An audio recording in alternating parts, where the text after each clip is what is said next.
매력적인 캐릭터를 만드는 전문가들 보면서 와 저렇게 그린 듯한 설정이 있을 수가 있나. 사실 최강록 셰프랑 완전히 또 다른 캐릭터잖아요. 맞아요. 대중이 사랑하는 방식의 연출로 잘 하고 계신 것 같아요. 같은 경우는 안성재 셰프랑은 정반대의 루트로 갔다고 봐요. 저희는 그냥 좋아하는 건데 작가님 분석을 들으니까 아, 우리가 좋아할 만한 이유가 있었구나. 뉴스가 지식이 되는 순간 지식의 발견. 저는 SBS 정유미입니다. 오늘은 이종범 작가님과 함께 하겠습니다. 어서 오십시오. 안녕하세요. 사실 이 작가로만 소개하기에는 네네. 굉장히 아까운 분. 아 그런가요? 예, 하시는 다양한 일들을 직접 말씀 좀 해주세요. 아 근데 하는 일이 되게 많으면 수상해 보이잖아요 좀. 지금은 그냥 한마디로만 얘기하면 이야기를 만들다 너무 좋아서 사람들한테 스토리텔링에 대해서 전파하고 다니는 스토리 애호가라고 소개를 하고 있어요.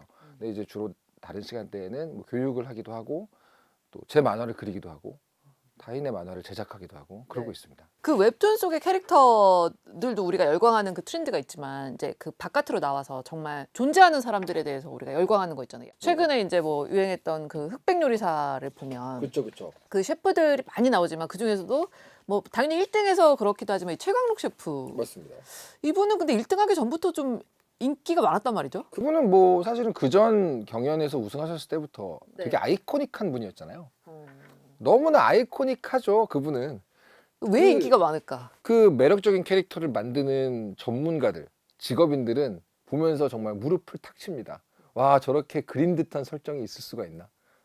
근데 그분은 사실 그렇게 설정하고 하는 거는 아닐 텐데. 사실은 초반부에는 그거 아세요? 지금은 한물 같지만 네. 웹소설 붐 초창기에 가장 유명했던 키워드 중에 힘을 숨김이라는 단어 아세요? 웹소설 중에 누구누구가 힘을 숨김이라고 검색을 하시면 한 몇백 작품 나올 거예요. 네. 그리고 또 그런 단어도 있죠. 힘숨찐. 막 사람들이 좋아하는 인물이나 이야기 중에는 네. 기대심이라는 게 있거든요. 기대감. 무슨 말이냐면 우리가 1화를 다 보고 2화를 볼 때 돈을 낼 거야 말 거야를 결정시켜주는 큰 것 중에 하나가 기대감이에요.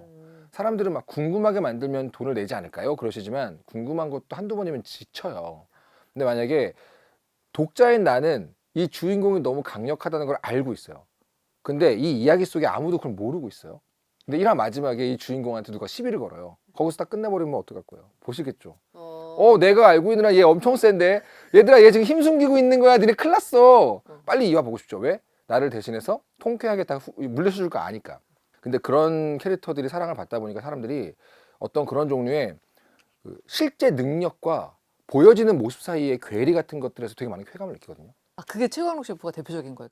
최강록 셰프가 네. 약간 어떤 사람인지 다 빼고 그 말만 한번 들어보세요. 네. 지나가는 사람이 보고선 너무 무서워서 막 오금을 저릴 만한 화법을 쓰지도 않으시고요. 보자마자 후광이 비치는 절대 고수의 방식으로 대화 안 하세요. 그냥 PC방 옆자리 형처럼 얘기하잖아요. 근데 알고 있는 우리는 어때요? 이 사람은 어떤 사람인지 알고 있잖아요. 그리고 본인이 써왔던 서사도 있고 네. 그 두 개가 괴리감이 있잖아요. 아 그러면 너무나 매력적인 거죠. 어... 그러니까 이게 이제 강래호 셰프와의 케미도 거기서 나오는 거거든요. 예. 한쪽은 나 고수야 이걸 다 보여주잖아요. 강래호 셰프는. 예. 그렇죠. 근데 옆에 있는 이 사람은 내가 보여주고 있는 수많은 활약과 실력과 검증한 뭐 여러 가지가 있는데 아직도 그렇게 말을 하고 있어요. 거기서 오는 갭이라는 게 있는 거거든요. 네. 그래서 뭐 다양한 종류의 캐릭터 매력이 있지만 최강록 셰프는 정말 메이저한 취향 중에 하나죠. 많은 분들이 사랑할 수밖에 없는. 그러니까 초창기 웹소설에서 유행했던 그 캐릭터를 갖고 계시는 거네요. 처음에 등장하셨을 때는 그랬죠. 안성재 셰프도 진짜 인기 많잖아요. 뭐 많죠. 남녀노소 진짜 인기가 많은데 네. 안성재 셰프는 사실 최강록 셰프랑 완전히 또 다른 캐릭터잖아요. 맞아요. 그거는 요 얘기랑 비슷해요. 흑백 요리사 1이 나왔을 때 그 제작한 PD 되게 친한 친구여가지고 그래요? 얘기를 들어봤는데 네. 뭐 저는 예상했지만 사람들은 언더독 서사를 좋아하니까 이제 흑수저들 좋아하겠지라고 예상을 했는데 웬걸 열어봤더니 백수저가 훨씬 인기가 많았다고 하더라고요. 그 왜 그러냐면 예. 여러 가지 이유가 있지만 우리가 언더독 서사를 좋아하는 이유는 나도 별게 없다고 생각하기 때문에 내가 감정이입한 저 사람이 잘 됐으면 좋겠다 그거거든요. 네. 근데 그렇게 다 모아놓고 보면 이미 자신을 검증해냈고 이미 그 수많은 고통을 뚫고 온 게 분명해 보이는 백수저들이 우리에게 주는 동경심이 훨씬 큰 거예요. 다시 말하면 백수저들은 이미 대체될 수 없는 자기만의 무기를 하나씩 들고 있는 사람들이란 말이에요. 여기서 되게 중요한 이 주인공의 요소가 뭐냐면 예상 가능해야 되거든요. 이게 캐릭터 키워드라고 해요. 어떤 캐릭터에 대해 사랑을 하게 되면 그 주인공이 등장을 하는 순간 많은 사람들이 어떻게 행동할지 예상을 해요. 아, 이 캐릭터는 일단 등장하면 상대방 일단 뚝배기부터 깨는구나. 알았다. 그럼 이제 무슨 상황이 벌어지면 뚝배기 깨겠지. 그러고 이제 기대하는 거예요. 그런 게 있는데 안성준 셰프가 되게 오랜만에 그런 확실한 키워드로 대중에게 각인됐던 사람이라고 저는 봤어요. 흑백요리사 1에서부터 네. 제일 많이 얘기했던 단어가 뭔지 아세요? 안성준 셰프가? 뭐예요? 완벽함이에요. 아, 난 요리에서 완벽함을 본다. 네. 퍼펙션에 대한 얘기를 되게 반복해요, 일부러. 네. 그걸 자기의 어떤 키워드로 박아놓는 연출 작업을 초반에 1, 2, 3화 내내 하거든요. 그 사이에서 뭐 이분하게 읽지 않았네요. 왜 이분하게 읽지 않았다는 말이 유명한지 아세요? 아, 이 사람 완벽주의자구나를 보여주는 대사예요. 그러니까 모든 평가가 나는 요리에 있어서 의도를 중시하고 완벽함을 중시한다. 나는 이 길을 그렇게 가고 있는 셰프다라는 걸 자기 브랜딩을 완벽히 보여준단 말이에요. 그럼 사람들은 그 키워드로 그 사람을 이해하게 되거든요. 중요한 건 예측할 수 있는 인물이라는 거예요. 예측 가능성이 없으면 네. 매력이 없어요. 캐릭터는. 일단 예측할 수 있는 걸 박아놓고 나서야 그렇지 않은 예외적인 상황들을 보여주는 거예요. 그래서 안성준 셰프가 완벽을 추구하는 사람이구나 라고 이해하기 쉬운 인물이 됐어요. 심지어 그 모습이 멋있어.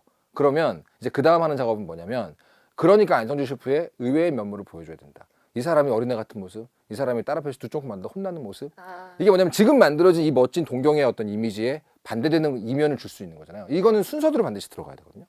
안성준 셰프도 지금 되게 대중이 사랑하는 방식의 연출로 잘 하고 계신 것 같아요. 착착착 밟아 나가고 계시는 거네요. 네, 저같이 맨날 주인공들 분석하는 사람들은 보고 있으면 되게 이해가 돼요.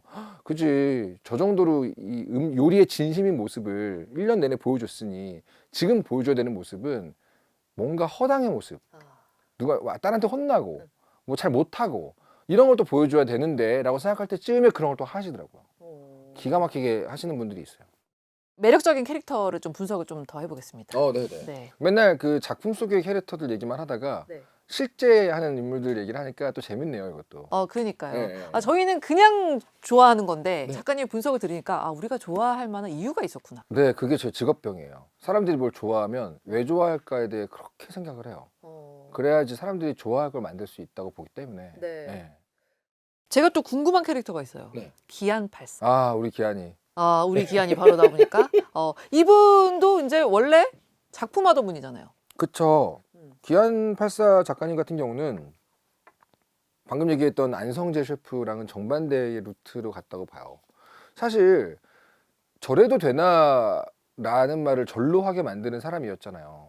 네, 나 혼자 사는 모습을 보여줬을 때 네. 대부분의 사람들은 멋지게 보여지고 싶고 내가 뭔가 어떻게 보여질까에 대해 신경을 쓴단 말이죠. 네. 그게 너무나 일상적인 거기 때문에 사람들은 뭐 관찰 예능으로 집에 갔는데 좀 꾸민 듯한 모습이 나와도 받아들여요, 그냥. 뭐 당연히 그렇겠지. 아, 그럼 카메라가 오는데 청소를 안 해? 뭐 이렇게. 근데 안 하는 사람이 있었다.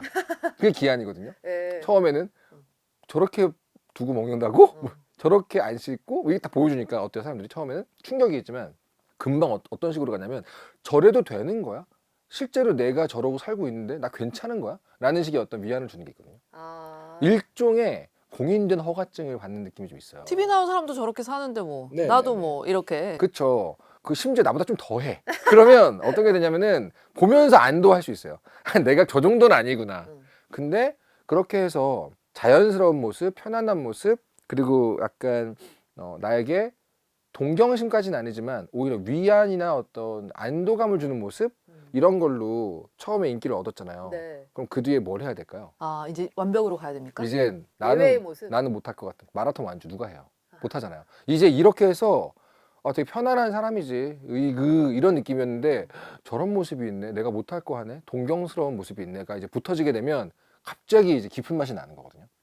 그래서 반대쪽으로 가는 게 되게 중요한 건데 네. 이제 그 뒤에 기안팔사 작가님은 정말 엄청난 노력과 고통을 받아가면서 뭔가를 이루는 모습을 갑자기 보여주잖아요. 그러면 이제 지금까지 쌓아왔던 것에 반대되기 때문에 이제 화학작용이 엄청 커지는 거죠. 이 두 가지. 만만한 줄 알았는데 그런 그쵸. 사람이 아니야. 저런 모습이 있구나. 더 나아가면 그걸 보고 있던 사람이 속으로 자기 전에 누워서 어쩌면 나도? 여기까지 가는 거예요. 이게 이야기의 중요한 기능이에요. 네. 어쩌면 나도까지 가면 좋은 이야기거든요. 이야기를 만들 때 이제 우리가 되게 중요한 게 네. 캐릭터. 근데 저는 이제 뭐 그렇게 이야기를 제대로 안 써봤으니까 우리가 스토리를 먼저 좀 떠올리고 그 다음에 캐릭터를 잡나요? 아니면 캐릭터를 먼저 생각하고 스토리를 써나가나요? 야, 이거 진짜 너무 좋은 질문이에요. 그래요? 너무너무 핵심을 꿰뚫는 질문이에요. 왜냐면 이야기를 쓰는 사람들을 둘러싸고 있는 네. 몇백 년 넘는 논쟁이거든요. 아, 그래요? 네. 그래서 사건과 어떤 소재와 구조 이런 걸 짠 다음에 그 안에 있을 인물을 고민하는 분들도 계세요. 근데 결론만 얘기하면 아주 오랜 기간 동안의 이 논쟁과 어떤 방법론 끝에 지금은 캐릭터를 조금 더 우선시하는 쪽으로 와 있다는 생각이 들어요. 이제는 사건이나 소재나 취지 이런 구조나 이런 것들은 나올 만큼 다 나왔어요. 비슷한 안에서 돌게 돼 있어요. 네. 반면에 캐릭터라는 건 아무리 비슷하게 나와도 그 매력이 사라지지 않아요. 그러니까 우리가 이야기를 본다고 했을 때 절대 빠질 수 없는 부분이 뭐냐면 인간에 대한 이야기가 아니면 우린 관심이 없어요. 그래서 대부분의 작가들은 지금 사람들이 어떤 종류의 인간을 보고 싶어 하나를 고민해요. 이게 그 캐릭터 고민이거든요. 어떤 종류의 사람을 우리가 지금 좋아하고 있죠? 모르겠어요. 궁금해요. 저도 항상. 예를 들면 이태원 클라스가 나왔을 때 사람들이 박세로이란 캐릭터에 대해 열광했던 걸 보면서 이렇게 생각하는 거예요. 와, 90년대, 80년대 성공 신화를 보였던 구조를 갖고 왔는데 지금 다시 보여주고 있는 박세로이의 열광을 왜 할까? 그랬더니 자기의 힘으로 바닥에서부터 기어 올라가는 사람들의 서사가 지금 수많은 젊은 층들에게 어필하는 부분이 있는 거예요. 지금 잘 되고 있는 이야기를 보고 있으면 현재 시대를 살아가고 있는 사람들이 어떤 인간상을 보고 싶어 하는지가 좀 묻어나는 게 있어요. 그게 캐릭터에 대한 고민인 거죠. 초인적인 캐릭터, 그러니까 현실에서 있기 어려운 캐릭터를 또 우리가 한때 또 좋아했잖아요. 지금도 여전히 그 계속되고 있나요? 흐름은 이어지고 있습니다. 물론 계속 그것만 보면 좀 질리는 맛이라고 해서 여러 가지 기출 변형과 변화구들이 나오고 있지만 여전히 시장의 한가운데에서는 초월자, 먼치킨, 강력한 존재가 주인공으로 나와서 이 보는 사람에게 스트레스를 좀 최대한 안 주고 성취감 위주로 주고 이런 흐름이 서브컬처 쪽에는 여전히 시장 한가운데 있고요. 근데 이제 많이 보신 분들은 그게 좀 질리니까 여러 가지 그 주변부의 다른 작품들도 보시는 거죠. 초인적인 인물에 대한 우리의 그 열광은 어떻게 분석하고 계세요? 이 얘기는 참 많은 분들이 오래 나눠왔기 때문에 정리되어 있는 부분을 공유를 해드리자면 예전에는 극장을 가는 게 이벤트였거든요. 그렇죠. 연애할 때 다 극장 가잖아요. 외식하는 것처럼 이벤트예요. 근데 지금 우리가 어떤 영상을 본다는 건 물론 이벤트처럼 극장까지 가서 보는 종류의 영상도 있지만 공강 시간 3분 남았을 때 지하철 기다릴 때 잠깐 화장실에 앉았을 때 볼 수 있는 다시 말하면 그 일상 속에 아주 작게 존재하는 틈들에서 감상할 수 있는 것도 늘어났죠. 그런 곳에서마저도 스트레스를 받고 싶을까? 내가 이 컨텐츠를 즐기는 이유가 뭘까 했을 때 잠깐 현실의 여러 가지 스트레스나 노고나 이런 것들을 좀 잊을 수 있게 만들어주는 것도 있는데 그때마저도 더 큰 쾌락을 위해 스트레스를 감수한다? 이런 경우는 쉽지 않거든요. 그러니까 이제 많은 수의 컨텐츠와 이야기가 우리들에게 어떻게 복무하는가가 좀 변했어요. 그러니까 오히려 현실과는 좀 동떨어진 이야기들이 우리가 현실에서 좀 필요한 스토리가 되는 거죠. 그렇죠. 그리고 또 이것도 있어요. 그 먼치킨 물이나 이세계 물, 그 회비환이라고 보통 해요. 회기, 빙의, 환생 이런 웹소설과 웹툰에 많이 사용되고 있는 요 장치를 보면 주로 어떤 게 보이냐면 현실에서 남들이 굉장히 무시했던 어떤 능력이 이 세계에서 너무나 굉장한 능력으로 발현되거든요. 현실에서는 예를 들면 이런 식이에요. 나는 농대 대학원에 가서 대학원생 얼마나 힘들어요. 그 농대 대학원이면 더더욱 사람들이 막 알아봐 주지도 않고 막 그러고 있어요. 밤새 막 일만 하고. 여기서는 이 농대에서 석박사를 하고 있다는 자신의 능력이나 이 가치가 평가절하 받잖아요. 근데 애가 이 세계로 갔는데 마왕군이 왜 인간을 침공하는지 아는가? 먹을 것이 없기 때문이다. 근데 네가 마왕으로 왔어. 그럼 네가 뭘 할 거야? 나 이제 마왕군에게 농사를 알려줄 거야. 이렇게 되면 여기서 갑자기 구원자가 되는 거예요. 그러니까 무슨 말이냐면 현실에서 무시받던 능력이 구원자의 능력으로 인정받는 게 요즘의 이야기의 되게 큰 흐름이거든요. 그러니까 자기 자신의 어떤 삶을 긍정하고 싶은 마음도 담겨 있는 거죠. 사람들이 좀 위로받고 싶나 보다. 위로를 너무 받고 싶어합니다. 인정받고 싶은 거잖아요. 인정 욕구, 위로 욕구. 그렇죠. 이제는 뭐 남이 안 해주니까. 사람들이 어떤 캐릭터에 열광하는지를 보고 작가님은 이제 우리에게 뭐가 부족하구나 이거를 좀 짐작을 하시는구나. 그렇습니다. 예. 특히 서브컬처를 가면 워낙 빠르게 반영이 되기 때문에 예를 들면 작년 12월 3일 네. 저는 제일 먼저 웹소설 플랫폼에 갔습니다. 어. 다음날 새벽 다 들어가니까 뭐 환생후 계엄사령관, 계엄후 이세계 헌터 쫙 있는 거예요. 그만큼 빨리 세상이 반영되는 곳이 서브컬처라는 것이고 웹소설 웹툰이라는 거기 때문에. 이미 계엄이 웹툰의 소재가 바로 네, 몇 시간 전에 기사 났는데 네. 지금 이미 관련된 1화가 올라오고 있는 거예요. 캐릭터를 좋아하다가 이제 AI가 만든 캐릭터를 좋아하고 있잖아요. 그렇죠. 대표적인 게 이제 그 햄스터 김햄찌 씨. 아, 김햄찌 씨 너무 좋죠. 네, 이분은 뭐 정말 성공을 하셨다고 하더라고요. 네네네. 직장인들이 굉장히 이입을 많이 해가지고. 그러니까요. 또 저는 또 개인적으로 뚱시바. 네. 뚱시바 너무 좋아해서 너무 저도, 좋죠, 예, 너무 저도 좋죠. 구독해서 이제 보고 있는데, 근데 이게 이제 저도 왜 좋아하는지 모르겠는데 좋아하고 있거든요. 네네. 이것도 작가님도 분석해 주셔야죠. 왜 좋아하고 있는 겁니까? 저희 솔직히 이런. 말하면 저는 AI 캐릭터이기 때문에 좋아한다고 생각하지 않아요. 우리는 언제나 그런 캐릭터를 좋아해요. 근데 네. 재밌는 게 있습니다. 웹툰 초창기에 네. 이 만화책 시장에 비해서 어떤 특징이 있었냐면, 만화책 때는 만화가가 되고 싶다고 해서 만화를 그려가지고 가져가면 덜컥 만화가가 되나요? 아니었겠죠? 안 되죠. 왜냐면 게이트키퍼, 중간에 수문장이 있잖아요. 담당자가 그림 이렇게 못 그리면 만화가 안 됩니다 하고 돌려보내죠. 네. 웹툰은 어때요? 그냥. 게이트키퍼가 누구냐면 독자들이에요. 네. 내가 못 그렸는데 재밌으면 장땡, 올려서 보여줬는데 사람들이 좋아해, 그럼 장땡인 거예요. 무슨 말이냐면 구현 가능한 기술이 나와버려서 이제는 내가 애니메이션을 만들 능력이 없으니까 오늘도 내가 회의 갔다가 우리 상사놈 때문에 열받은 거 적어놨는데, 내가 애니메이션 능력만 있었으면 이거 만들어가지고 올릴 텐데 싶은 사람들 전부 다 AI를 돌리거든요. 구현력을 인간에게 줬더니 매력적인 캐릭터를 만들 수 있는 능력자들이 그냥 구현할 수 있게 된 거라고 봐요. 앞으로는 그런 캐릭터들이 정말 더 다양하게 나올 수도 있겠네요. 저는 그렇게 봐요. 실제로 예전에 만화가들은 만화 잘 그리니까 만화가가 됐잖아요. 만화를 잘 그린단 말은 뭐냐면 만화만 그렸다는 얘기예요. 그럼 만화 외에 다른 경험을 안 해봤다는 얘기죠.